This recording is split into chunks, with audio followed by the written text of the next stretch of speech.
Doc, bumps on the nose. Sebaceous gland hyperplasia ba to? Possible, pero hindi lahat ng bumps sa nose ay sebaceous gland hyperplasia. So, sebaceous gland hyperplasia usually looks like a yellowish or skin-colored bump na may tiny dent sa gitna niya. If you look very closely, it looks like enlarged sebaceous glands and meron siyang mga blood vessels na maliliit.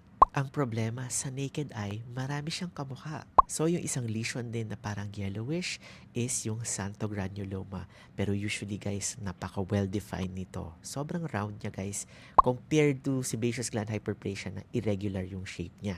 And yung other lesions na kailangan i-distinguish from your sebaceous gland hyperplasia is yung mga papular hypertrophic scar, trichoepithelioma, yung mga angiofibroma. So maraming lesions guys that can appear on the nose and usually guys magkakamukha talaga sila. Kaya kami mga dermatologists guys ay gumagamit kami ng dermoscopy, gumagamit siya ng light para makita yung mga patterns ng skin lesion niya to give us a clue what the lesion really is. And if it's something that's suspicious, we actually advise the patient to do skin biopsy and look at it further in the microscope para malaman talaga kung benign ba ito or malignant. So if hindi kayo sure kung ano yung nasa ilong ninyo or nasa skin ninyo, it is best to contact your board-certified dermatologist para mag-guide kayo properly kung anong dapat gawin. So if may mga tanong kayo about sebaceous gland hyperplasia, comment below or you can send me a message. For more skin tips from a board-certified dermatologist, follow me and Basta Acne DMD. Bye-bye!